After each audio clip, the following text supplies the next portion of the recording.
큰 건축물을 짓고 설계를 다 마치고 공사 허가를 다 받으면 보통은 기공식을 하게 됩니다. 큰 규모의 기공식에는 건축을 하는 담당자들과 또 그 지역에 있는 정재계 인사들, 유력한 그런 사람들이 함께 모여서 리본을 자르는 커팅식을 하거나 아니면 삽으로 이렇게 뜨는 그런 그 순서를 갖게 되지요. 기공식이라고 하는 것은 실제 공사가 진행되는 것은 아닙니다. 기공식이 끝나면 본격적으로 공사가 진행됩니다. 기공식 이후로 할 일들이 참 많죠. 그리고 실제로 기공식이 끝났다고 해도 그 이후에 어떤 상황이 벌어질지 잘 모릅니다. 그래서 성대하게 기공식을 한 다음에 공사가 마무리가 안 돼서 폐허로 된 곳들도 상당히 많이 있습니다. 건축 비용이 상승을 하거나 또 기후, 날씨가 어떤 이상한 변화가 생기고 또 내적, 외적 문제들이 생겨서 공사가 원활하게 진행이 안 되기도 하고 어려운 일이 생길 수도 있습니다. 이런 일들이 있을 것을 감안하면서도 기공식을 하는 이유는 사람들에게 이 건물에 대한 비전을 또 이 건물이 어떻게 생기고 어떤 용도로 쓰일지를 사람들에게 알리기 위해서 기공식을 하게 됩니다. 모세가 애굽으로 향하는 그 발걸음, 이제 미디안 광야에 살다가 하나님의 부르심을 받고 애굽으로 향하는 그 발걸음이 이스라엘 백성이 애굽을 떠나서 가나안 땅으로 간다고 하는 이 출애굽의 큰 사건의 기공식 같다는 그런 생각을 해봤습니다. 어떻게 보면은 사지로 걸어 들어가는 것처럼 느껴지는 그런 모세의 모습과 기공식을 하면서 앞으로 어떤 일이 생길지 모르는, 물론 기대도 되겠지만 또 여러 가지 염려가 되는 상황들이 있을 텐데 그것이 참 비슷하다는 생각을 해봤습니다. 앞으로 어떤 일이 어떻게 생길지도 모르고 또 그 일로 인해서 자신의 생명이 위협할지도 모르는 그런 상황에서 모세는 애굽으로 향하는 그 첫 발을 내딛었습니다. 설교를 준비하면서 이런 모세의 모습을 계속 거듭해서 이제 묵상을 하는데 그 애굽으로 향하는 그 모세의 모습이 마음에 많이 밟혔습니다. 모세가 어떠한 마음을 가지고 이 미디안을 떠나서 애굽으로 갔을까? 무슨 생각을 하면서 애굽으로 향했을까? 모세의 마음은 어떤 마음이었을까? 말씀의 그 앞뒤 좌우 문맥들을 계속 살펴보면서 아무리 생각을 해도 이때 모세에게는 어떤 손에 잡히는 아니면 그가 어떤 기대할 수 있는 그런 이득 또 그에게 유익되는 것이 별로 없었던 것 같습니다. 우리는 이미 그 결론을 다 알고 있어서 모세가 앞으로 어떤 사람이 되고 어떤 일을 큰 놀라운 일을 행할 것인지를 다 알고 있지만 막상 이 미디안 광야를 떠나서 애굽으로 향하는 그 모세에게는 손에 잡히는 어떤 이득도 없었고 보장된 어떤 삶도 없었고 그 일을 성공적으로 마칠 것이라고 하는 그런 확률도 그렇게 크지는 않았습니다. 어쩌면 생기는 것도 없이 죽어라 고생해야 하는 그런 일들이 있을 텐데 그 일들을 하기가 싫지 않았을까, 마음에 큰 부담이 되지 않았을까 하는 생각도 들기도 했습니다. 이처럼 당장 도움이 될 만한 자신의 삶에 어떤 이익이 될 만한 돈을 크게 버는 것도 아니고 뭔가 이익이 될 만한 것도 없음에도 불구하고 모세는 하나님의 부르심에 대해 따라서 그 첫 걸음을 내딛었습니다. 어쩌면 시작도 하기 전에 살인죄로 애굽에서 잡혀서 감옥에 갇힐 수도 있고 이스라엘 백성에게 거부당해서 리더는커녕 쫓겨날 수도 있고 그리고 바로 왕에게 말을 한다고 해도 이 바로 왕이 이스라엘 백성들을 순순히 보내주는 것도 결코 쉽지 않은 상황이었습니다. 어쩌면은 모세는 어떤 상황이 펼쳐질지도 모른 채 그냥 불구덩이로 뛰어드는 그런 심정으로 그 한 걸음을 내딛지 않았을까라는 생각을 해봤습니다. 그럼에도 불구하고 모세가 애굽으로 향했던 이유는 무엇이었을까요? 그 정도 기대도 할 수 있었고 예상도 할 수 있었고 어쩌면 다시 돌아오지 못할 수도 있다는 생각을 가지고 이 미디안을 떠나는 그 모세, 도대체 무슨 이유가 모세로 하여금 이런 어려움 속에서 그 한 걸음을 내딛게 만들었을까요? 저는 그것이 하나님을 믿는 믿음 때문이다라고 생각을 합니다. 믿음. 이 믿음이라는 그 두 글자 안에 담긴 그 심오한 의미를 좀 돌아봐야 할 것 같습니다. 아무것도 보이지 않는, 또 아무것도 예상하고 확 보장되지 않는 그런 위험천만한 길을 걸어갔던 그 모세의 삶을 통해서, 모습을 통해서 믿음으로 첫 걸음을 내딛는 삶이 우리에게 어떤 의미가 있는지, 우리는 믿음의 삶을 어떻게 살아가야 되는지 오늘 세 가지로 같이 한번 살펴보도록 하겠습니다. 첫째, 믿음으로 첫 걸음을 내딛기 위해 작은 믿음으로라도 시작해야 합니다. 믿음으로 첫 걸음을 내딛기 위해서는 우리가 대단한 믿음, 아주 큰 믿음을 가지고 있어야만 시작하는 것이 아니라 어쩌면은 다른 사람들에게 실망할 수 있는, 우리 스스로도 실망할 수 있는 그 작은 믿음이지라고 할지라도 그 작은 믿음으로 선택하며 한 걸음을 시작을 해야 됩니다. 모세는 하나님의 계속된 기다림과 설득에 순종해서 애굽으로 가기로 결정을 했습니다. 그리고 장인 이드로에게 가서 자신의 애굽으로 돌아가서 애굽에 있는 형제들을 만날 것을 허락을 구했습니다. 그 이유는 분명하지요. 살인자로 쫓겨서 애굽을 떠나 이 미디안에서 정처 없이 떠돌던 자신을 가족으로 받아주고 또 함께 했던 그 장인에 대한 고마움, 그리고 이제 오랜 시간 동안 40년의 시간 동안 가족이 되어서 가족의 일원으로서 자신이 없어질 때 그 빈 공간을 또 양해를 구하는 마음으로 아마 모세는 이드로에게 허락을 구했던 것 같습니다. 그런데 모세가 이드로에게 한 말에는 모세 마음속에 있는 굉장히 중요한 의미와 생각이 담겨 있습니다. 18절입니다. 내가 애굽에 있는 내 형제들에게로 돌아가서 그들이 아직 살아있는지 알아보려 하오니 나로 가게 하소서. 이드로가 모세에게 평안히 가라 하니라. 하나님이 모세를 부르실 때 모세에게 너는 애굽에 내려가서 너의 형제 이스라엘 백성이 잘 살고 있는지 그들이 어떤 형편인지 살펴보고 오라고 부른 것은 아닙니다. 이스라엘 백성을 이끌고 애굽을 나와서 약속의 땅인 그 가나안 땅으로 함께 가라고 부르신 것이지요. 그런데 모세는 장인 이드로에게 자기 형제 이스라엘 백성들이 살아있는지 확인하고 오겠다는 그런 뉘앙스로 말을 했습니다. 왜 이런 말을 했을까? 곰곰이 생각해 보니까 어쩌면 모세의 마음속에도 이스라엘 백성들을 이끌고 그 200만이나 되는 그 이스라엘 백성들을 이끌고 애굽을 나온다는 것은 이건 정말 불가능한 일입니다. 사람 일이라는 것이 어떻게 될지 모르겠지만 이거는 확률적으로 영과 같은 절대로 일어날 수 없는 그런 일이죠. 그것도 한 사람이 단독으로 이 일을 한다는 것은 정말 불가능한 것입니다. 그래서 모세가 애굽을 향하면서도 이스라엘 백성들이 이끌고 애굽을 나온다는 것까지는 불가능하게 생각했던 것 같습니다.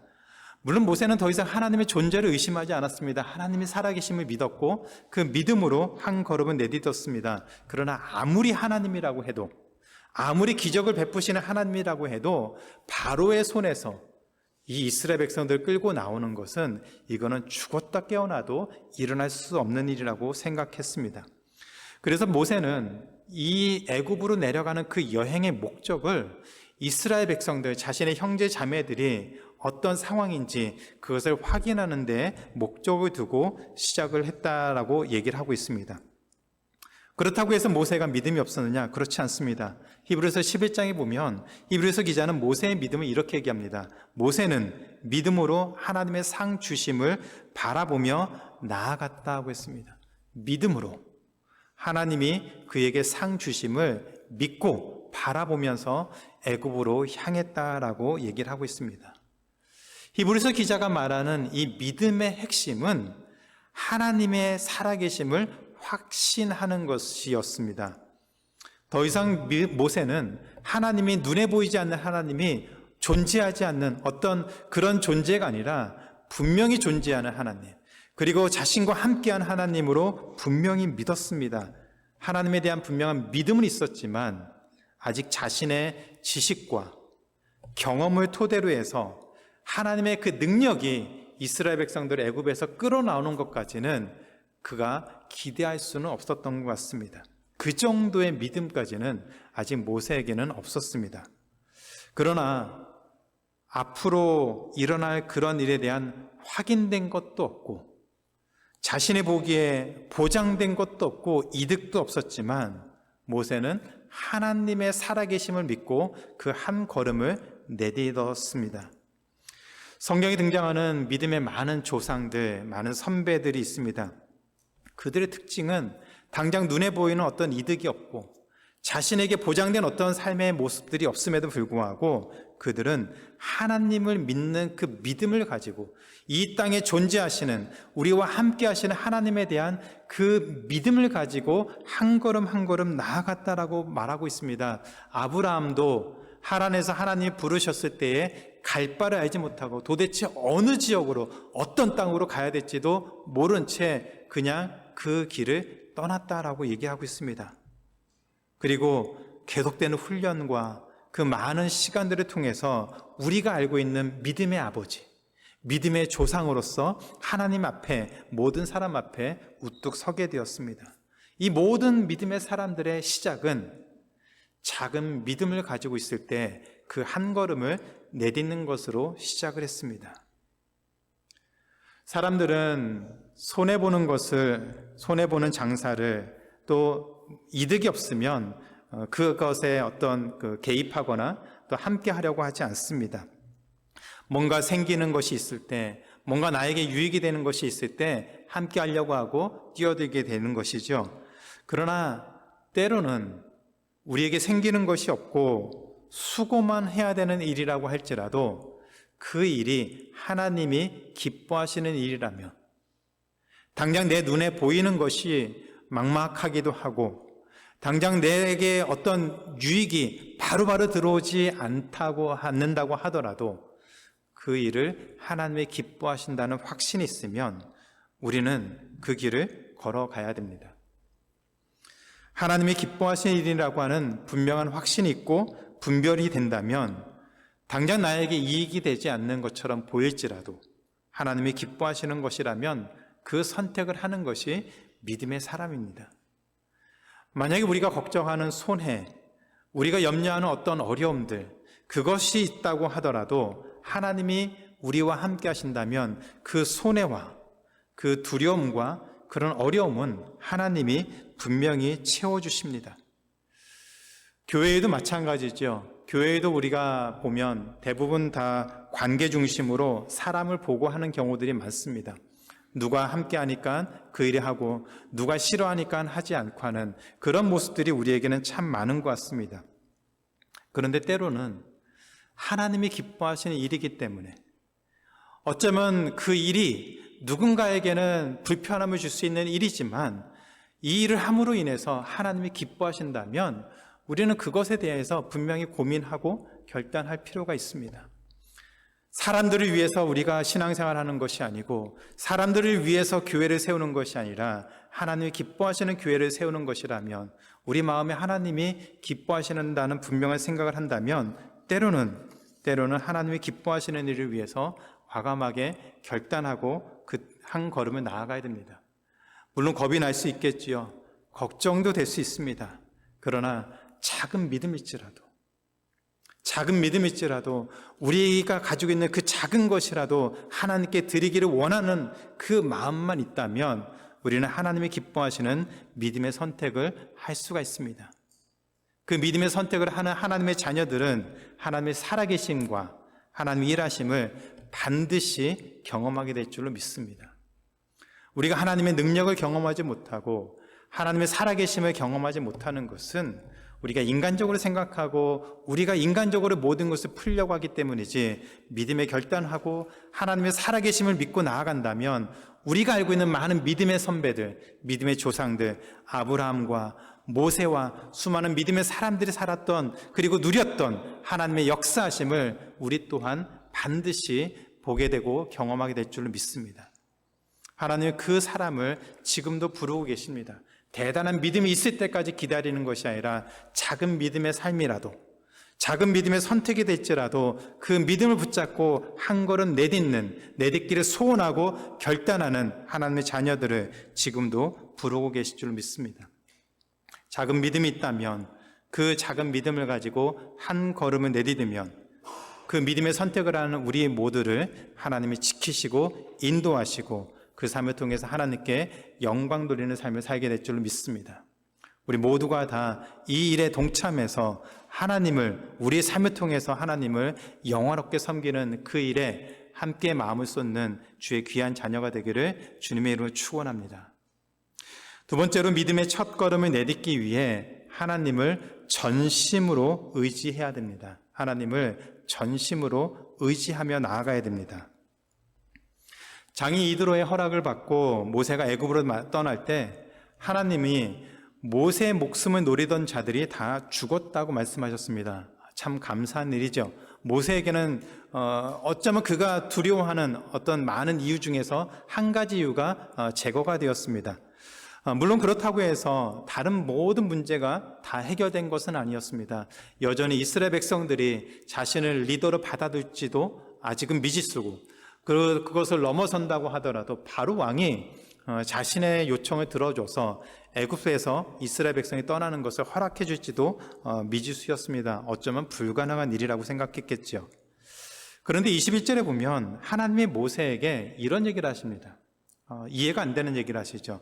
바로 왕이 호락호락하게 이스라엘 백성을 보내주지 않을 것이라고 얘기합니다. 바로 왕이 호락호락 쉽게 이스라엘 백성을 보내주지 않을 것이다. 그런데 더 기가 막힌 것은 그 다음에 그 이유를 이렇게 얘기합니다. 하나님이 바로의 마음을 완악하게 해서, 강팍하게 해서 이스라엘 백성을 보내주지 않도록 만드신다라고 합니다. 우리가 알고 있는 상식과는 굉장히 다른 것이죠. 하나님의 바로왕의 마음을 만져주셔서 모세가 요청했을 때 흔쾌히 허락하도록 만들어야 그나마 모세에게는 기회가 있는 것인데, 오히려 하나님이 반대로 바로왕의 마음을 강박하게 만들어서 모세가 요청할 때 그것을 거절하게 한다. 그것도 하나님이 주도적으로 일을 하신다. 그거는 굉장히 이상한 일입니다. 그러면 모세는 어떻게 되는 것인가요? 속된 말로 해서 닭 쫓던 개가 되는 거죠. 여기까지 와서 뭔가 해보려고 했는데 하나님이 해줄 것처럼 여기까지 불러오셨다가 마지막 그 순간에 하나님이 계획을 다 틀어버리신다면 애굽까지 온 이유가 그냥 날아가게 되는 것입니다. 그런데 이어서 하나님이 모세에게 또 이런 말씀하십니다. 22절 23절입니다. 너는 바로에게 이르기를 여호와의 말씀에 이스라엘은 내 아들 내 장자라.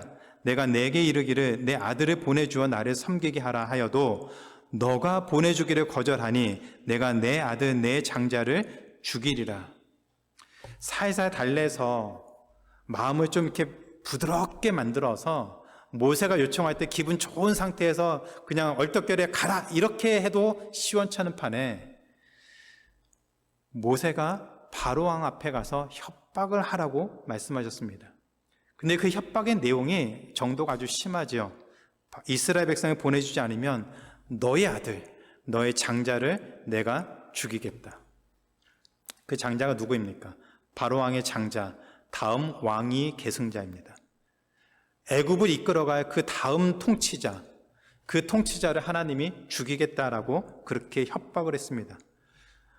모세가 바로왕에게 나아가서 이런 말을 해도 과연 살아남을까? 살 수 있을까라는 그런 염려가 되는 그런 상황이었습니다. 그런 것을 보면은 이 하나님의 부르심이라는 것은 정말 까도 정말 이해하기 힘든 때가 참 많습니다. 우리가 생각할 때는 하나님이 이렇게까지 불러주시고 이렇게까지 가라고 하셨으면 그 길을 쫙 열어주셔서 순탄하게, 그래도 하나님 따라서 가는 길이니까 순탄하게 열어주셔서 이 스텝에서 여기로, 여기에서 여기로 모든 것이 꼬이지 않고 막힌 것은 바로 풀어지게 해서라도 그 길을 제대로 갈 수 있게 만들어 주셔야 되는데, 오히려 모세의 상황과 앞으로 일어날 일을 보면 아무리 믿음이 대단한 믿음이 있는 사람이라고 하더라도 결코 쉽지 않은 그런 일들을 하게 만드셨습니다. 바로왕 앞에 나아가서 너의 아들 장자 그 아들을 죽이겠다라고 하는 그 말은 속된 말로 해서 죽고 싶어서 안 달라는 사람이 할 수 있는 말이죠. 이제 그냥 죽여달라는 말과 같은 것 아니겠습니까? 그런데 출애굽기 4장 20절에서 이 미디안에서 애굽으로 돌아가는 그 모세를 설명하는데 이런 표현을 씁니다. 모세가 그의 아내와 아들들을 나귀에 태우고 애굽으로 돌아가는데 모세가 하나님의 지팡이를 손에 잡았다. 모세가 하나님의 지팡이를 손에 잡았다라고 했습니다. 모세가 잡은 지팡이는 원래 모세의 지팡이입니다. 모세가 양을 칠 때 양들을 돌보고 또 양들을 구해줬던 그 지팡이였습니다. 근데 모세가 애굽을 향해서 떠날 때 그 지팡이, 모세의 지팡이를 하나님의 지팡이라고 그렇게 설명을 했습니다. 그렇게 불렀습니다. 똑같은 지팡이인데 전까지는 모세의 지팡이였는데 갑자기 애굽으로 떠나는 그 순간에 이 지팡이의 이름이 하나님의 지팡이로 바뀌었습니다. 그리고 이 지팡이로 모세는 수많은 기적을 행했습니다. 애굽에서도 많은 기적을 행했고 그리고 홍해가 갈라지는 그 기적에도 하나님의 지팡이를 사용했습니다. 광야 40년 동안 수많은 기적을 행할 때 하나님은 이 지팡이를 사용해서 하나님의 기적을 이스라엘 백성들 앞에 베풀게 하셨습니다. 하나님의 지팡이라는 것은 하나님의 권위와 하나님의 임재의 상징이죠. 지팡이 자체가 능력 있는 것은 아닙니다. 똑같은 지팡이인데 하나님의 그 지팡이와 함께 하셔서 하나님이 함께 하심을 모세가 경험하고 누릴 수 있도록 하겠다고 하는 하나님의 약속, 그 약속의 보증수표가 바로 모세가 붙들게 된 하나님의 지팡이였습니다. 애굽으로 가서 이스라엘 백성들을 설득하고 바로왕에게 협박하면서 허락을 받아야 되는 이 어려운 과정 속에서 모세에게 필요한 것은 하나님의 능력이었습니다. 하나님의 임재하심, 하나님이 모세의 길을 열어주시는 그 능력이었습니다. 그래서 모세는 하나님의 능력을 상징하고 있는 그 지팡이 이름이 하나님의 지팡이를 손에 잡고 이 여정을 시작한다라고 얘기를 하고 있습니다. 이것은 모세가 앞으로 살아가면서 애굽으로 가서 또 애굽에서 또 애굽을 나와서 어쩌면 하나님이 허락하시는 그 광야의 삶이 시작될 때 하나님을 의지하며 살겠다고 하는 그 단호함이 하나님의 지팡이를 붙잡는 것으로 표현되고 있습니다. 우리 역시 세상을 살아가면서 하나님을 의지하면서 살아가야 되죠. 때로는 하나님을 의지하는 것을 그냥 대충 하는 것이 아니라 단호하게 붙드는 것으로 표현하면서 살아야 됩니다. 하나님은 우리를 사랑하시고 우리를 인도하시고 우리를 지키시기에 부족함이 없는 분이십니다. 그래서 다윗이 시편 23편에서 목자이신 하나님을 따라가는 삶을 이렇게 표현합니다. 사망의 음침한 골짜기로 다닐지라도 우리가 해를 두려워하지 않을 것은 주께서 나와 함께 하심이라. 주의 지팡이와 막대기가 나를 안위하시나이다. 목자가 지팡이로 양들을 구해주고 바른 길로 인도하는 것처럼 하나님의 지팡이가 하나님이 함께 하셔서 그 길을 안내해 주시고 때로는 위험한 상황에서 지켜주시고 보호하시는 그 삶을 누리는 것을 다윗은 목자가 양들을 인도하는 것이라고 표현했습니다. 그때 역시 하나님의 지팡이가 사용됐다라고 얘기를 하고 있습니다. 모세가 붙들고 있는 그 지팡이, 모세가 붙잡았던 그 지팡이가 바로 하나님의 임재와 하나님의 능력을 의지하는 모세의 마음을 표현한 것이었습니다. 오늘날 우리가 살아가는 시대가 참 어려움이 많은 것 같습니다. 몇 년 전부터 코로나부터 시작해서 전 세계가 돌아가는 그런 모습들, 또 우리 주변에서 일어나는 모습들을 보면은 예측하기도 힘들고 어떤 삶이 시작될지, 참 어떠한 변화들이 생길지 우리가 감히 예상하기가 너무나도 힘이 듭니다. 주변에서는 이런 세상이 될 것이다, 이런 세상이 될 것이다 말하는데 그 사람들이 했던 말을 1년 전에 했던 말을 돌아보면 맞는 게 별로 없습니다.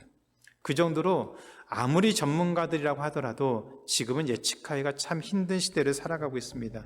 전쟁과 기근과 많은 자연재해들이 우리의 마음을 점점 더 어렵게 만들고 있죠. 우리가 살아가는 우리 삶조차도 힘이 드는데 우리 주변에서 일어나는 이 많은 일들로 인해서 우리 마음에 부담이 되고 또 염려가 되는 것도 사실입니다.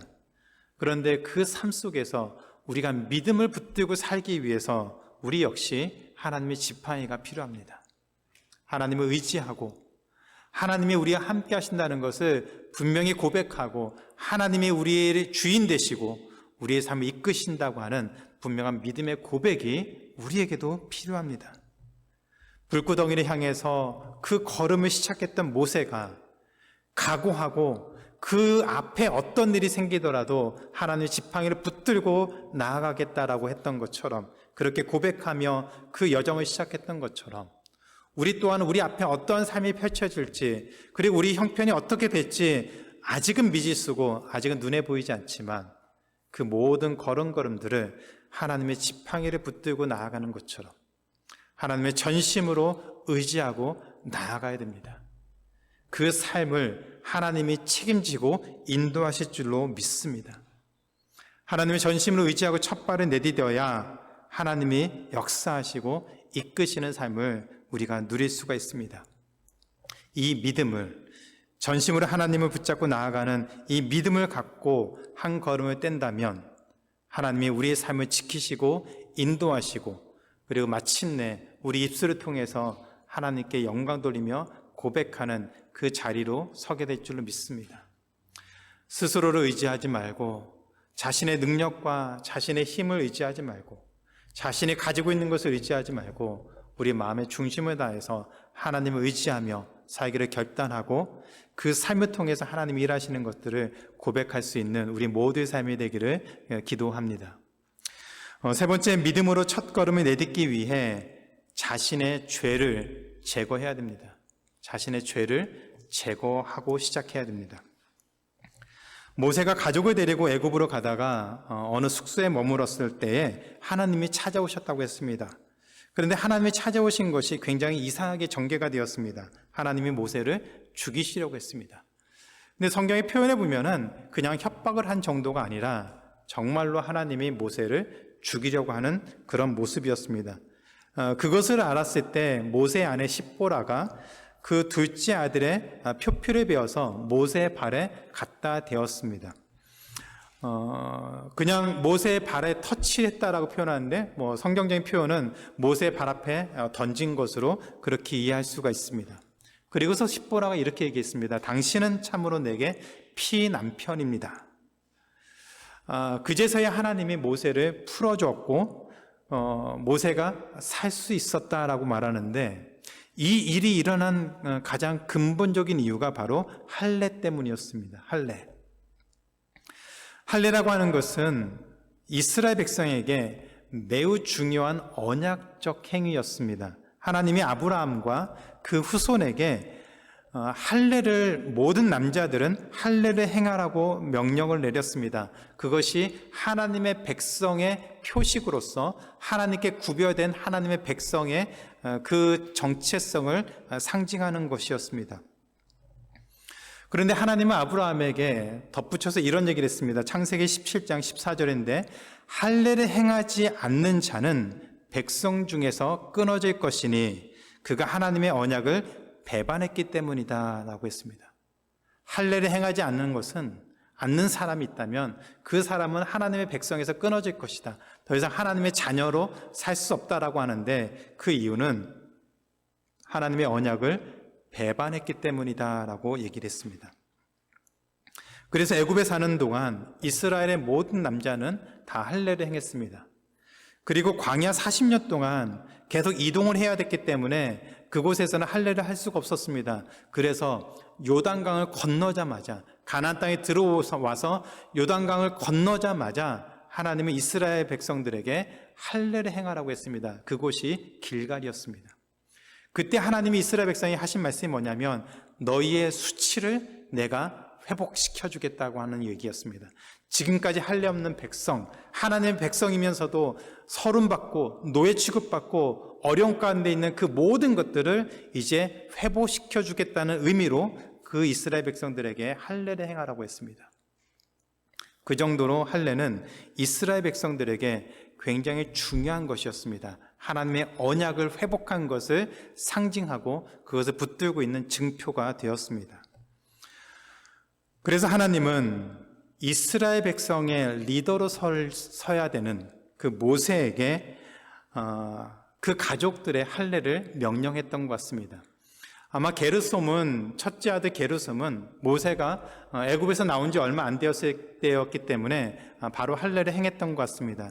그런데 어떤 이유에서인지 그 아내 십보라가 둘째 아들의 할례를 행하지 않았던 것 같습니다. 그래서 계속 버티고 버텼는데 그 버티고 버틴 것으로 인해서 크게 문제될 것이 없다라고 생각했는지 모세는 그 가족과 함께 애굽으로 떠났습니다.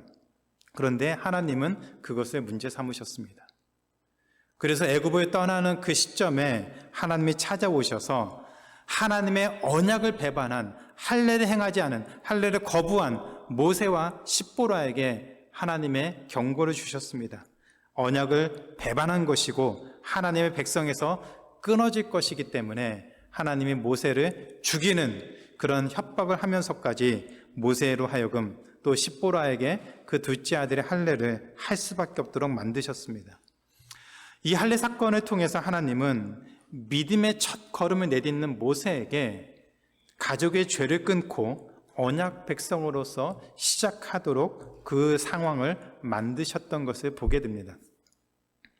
이 사건은 믿음으로 첫 걸음을 내딛는 하나님의 백성에게 매우 중요한 사실을 가르치고 있습니다. 예수님이 새 포도주는 새 부대에 담으라는 말씀을 하셨죠. 새 포도주를 담았는데 낡은 포도주에 담으면 그 포도주 자루가 터져서 포도주까지 버리게 됩니다. 그래서 새로운 포도주를 담으면 새 가죽 부대에 담아서 같이 숙성을 하는 것, 그것이 상식적인 것이죠. 그래서 예수님은 그 말씀을 하면서 이전의 삶을 그대로 살면서 새로운 삶을 살 수 없다. 이전의 삶은 내려놓아야만 새로운 변화를 맞이할 수 있고 새로운 삶을, 새로운 과정을 걸어갈 수 있다라고 말씀하셨습니다. 하나님의 자녀로서 거듭나고 새로운 삶을 시작하려면 옛 모습을 버려야 됩니다. 옛 모습을 제거해야 됩니다. 정리해야 됩니다. 특별히 죄를 끊고 하나님의 백성으로서 새로운 출발을 해야만 하죠. 모세에게 요구하셨던 것이 바로 그것이었습니다. 그 전까지는 할례를 행하지 않아도 하나님의 백성이라고 스스로 생각할지는 모르겠지만 하나님은 그것이 아니고 그것이 죄고 하나님의 언약을 배반한 것이고 하나님의 백성에서 끊어질 것이라고 말씀하셨는데 그럼에도 불구하고 그 십보라가 할례를 거부했습니다. 하나님 그것을 죄라고 하셨고 그 죄를 끊고 해결하고 믿음의 삶을 살기를 원하셨습니다. 그래서 하나님이 급하게 나타나면서 이 일을 주도적으로 하신 것을 보여주고 있습니다. 그 사실은 우리에게도 굉장히 큰 도전이 될 수 있습니다. 근데 이 길을 우리가 가야 된다면 우리 또한 분명히 짚어야 됩니다. 사도 바울이 에베소서에서 우리에게 이런 말씀을 권하고 있습니다. 에베소서 4장 22절부터 24절인데 우리 같이 한번 읽겠습니다. 시작. 너희는 유혹의 욕심을 따라 썩어져가는 구습을 따르는 옛사람을 벗어버리고 오직 너희의 심령이 새롭게 되어 하나님을 따라 의와 진리의 거룩함으로 지으심을 받은 새 사람을 입으라. 어떤 이유가 돼서였는지는 정확하게 밝혀지지 않지만 할례를 거부해도, 할례를 하지 않아도 그냥 이렇게 살아도 되겠지라는 마음으로 나갔던 모세와 십보라에게 하나님은 아니다라고 분명하게 말씀하셨습니다. 그 죄를 해결하지 않고는 이 길을 걸어갈 수 없다고 말씀하셨습니다. 그 옛것을 끊어버리고 죄를 제거하고 새로운 시작을 할 수 있다라고 하셨지요. 마찬가지로 그리스도인으로서 우리가 세상을 살아가는 것도 동일한 요구, 동일한 명령이 있습니다. 옛것을 끊어내야 됩니다. 사도 바울이 에베소서에서 말씀한 것처럼 새로운 삶을 살기 위해서 옛 구습, 지금까지 우리가 익숙하게 살아왔던 그 삶의 모습들, 우리에게는 편함을 주었던 그 삶의 모습들, 그것이 하나님 앞에 죄가 된다면 그것을 끊어버리고 새로운 삶을 시작해야 된다라고 말씀하고 있습니다. 그렇게 해야 우리가 하나님의 의와 진리의 거룩함으로 새로운 사람으로 지음받을 수가 있습니다. 죄를 가지고 새로운 길로 갈 수가 없습니다. 공동체도 마찬가지이고 가정도 마찬가지이고 개인도 마찬가지입니다. 옛날에 죄가 있으면 그 죄를 끊어내고 거기서부터 다시 시작하는 것, 그렇게 해야 온전하게 되는 것이지, 옛날의 것을 질질 끌고 오면서 이것을 붙잡고서 새로운 것을 쌓는다고 하더라도 여전히 그 죄에서 벗어나지 못하는 그런 안타까운 삶이 될 수밖에 없습니다. 세상의 모습이 어떠하든지 우리는 하나님 앞에 거룩한 모습으로, 구별된 모습으로 서야 됩니다. 그것이 하나님의 부르심입니다. 세상 사람들이 다 괜찮다라고 하는 일에 우리도 괜찮다라고 말하는 것이 아니라 하나님 앞에 부끄러운 일이고 하나님 앞에 죄라면 우리는 그것을 죄라고 말하고 하나님 앞에 바로 서야 됩니다. 그것이 하나님의 부르심에 대한 하나님의 자녀들의 삶의 모습입니다. 하나님이 우리를 그렇게 불러주셨습니다. 우리가 가야 되는 길은 이 길입니다. 세상 사람들이 인정하지 않을 수 있고, 세상 사람들이 싫어할 수 있고, 어쩌면 우리 마음에 부담이 될 수 있고, 우리 마음에 두려움을 줄 수 있고, 손에 잡히는 것이 없을 수 있고, 당장 눈에 보이는 이득이 없을 수 있지만, 하나님의 부르심이 그 방향이라면 우리는 그 한 걸음을 내딛어야 됩니다. 그것이 그리스도인의 삶이고 하나님의 부르심입니다. 우리는 모두는 그 부르심을 붙들고 이 땅을 살아가도록 부름받은 하나님의 자녀입니다. 이 사실을 기억하시고 우리가 살아가는 삶 속에서 가정이나 교회나 직장이나 사람들과 모든 삶 속에서 하나님의 부르심이 어떤 방향으로 가기를 원하시는지, 우리가 끊어야 될 것이 무엇인지를 고민하며 결단하고 하나님 앞에 단호하게 설 수 있는 믿음의 귀한 삶이 되기를 주님의 이름으로 축원합니다. 이제 말씀을 맺겠습니다. 믿음의 삶이라고 하는 것은 말 그대로 아직 보이지 않는 것, 아직 확인되지 않는 것, 희미하게 보이는 그 길을 걸어가는 그런 모습일 때가 참 많습니다. 어쩌면 우리 인생이 그렇죠. 하나님을 믿는 사람이나 믿지 않는 사람이나 누구든 자신의 앞날을 다 알면서 가는 사람은 없습니다. 매일 새롭게 시작하는 삶이고 앞으로 어떤 일이 일어날지도 우리는 장담할 수 없고 예측할 수가 없습니다. 경험하지 않는 인생을 매일매일 살아가고 있습니다. 그리스도인들은 이 삶을 믿음으로 살아내야 됩니다. 우리 능력으로 살아내는 것이 아니라 믿음으로 하나님을 의지하면서 그 걸음들을 걸어 나아가야 됩니다. 모세라고 해서 그 삶이 평탄했겠습니까? 우리가 쉽게 그 짧은 글로 써서 그것을 표현해서 그리고 성공적으로 어떤 결론을 내린 것을 알고 있어서 그냥 쉽게 넘기는 것이지, 그 과정이 결코 쉽지 않았죠. 죽을 만큼 힘들었고, 정말 그 삶이 그럴 줄 알았다면 아마 가지 않으려고 죽어도 가지 않겠다라고 그렇게 했을지도 모르겠습니다. 그러나 대단한 믿음은 없었지만 작은 믿음을 가지고 한 걸음을 내딛었습니다. 그 한 걸음을 내딛은 것을 하나님이 이끌어 주셔서 우리가 알고 있는 믿음의 사람으로 많은 사람들의 구원의 귀한 역할을 감당했습니다. 그 작은 믿음을 가지고 시작했던 그 한 사람을 하나님이 붙들어서 믿음의 길을 걷게 하시고 하나님이 책임지고 그 삶을 완성시키셔서 하나님의 놀라운 일들을 하게 하셨습니다. 그랬더니 모세가 애굽에 도착해서 이스라엘 백성에게 하나님의 말씀을 전하고 하나님의 이적을 행했더니 뭐라고 합니까? 백성들이 모세가 하나님의 보냄받은 사람인 것을 인정하고 하나님께 경배했다라고 고백하고 있습니다. 하나님이 하셨죠. 하나님이 하셨습니다. 비록 눈에 확신을 주실 수 없는 그 삶이라고 할지라도 한 걸음 내딛고 나아갔을 때 그 삶을 하나님이 사용하셔서 하나님이 영광 받으시는 그 일을 이루어 주셨습니다. 우리가 믿음으로 내딛는 그 모든 길을 하나님이 함께 하신다고 약속해 주셨습니다. 그래서 우리는 이 사실을 믿고 이 약속을 믿고 오늘 또 내일 또 한 주간의 삶을 시작해야 됩니다. 그렇게 한 걸음 한 걸음 믿음으로 걸어가다 보면 히브리서 기자가 말하는 것처럼 우리 또한 믿음의 삶을 살게 될 줄로 믿습니다. 좀 전에 불렀던 찬송가 가사처럼 한 걸음 한 걸음 주와 함께 날마다 걸어가면 하나님이 우리 삶을 책임지고 그 걸음을 하나님이 기뻐하신 걸음으로 인도하실 줄로 믿습니다.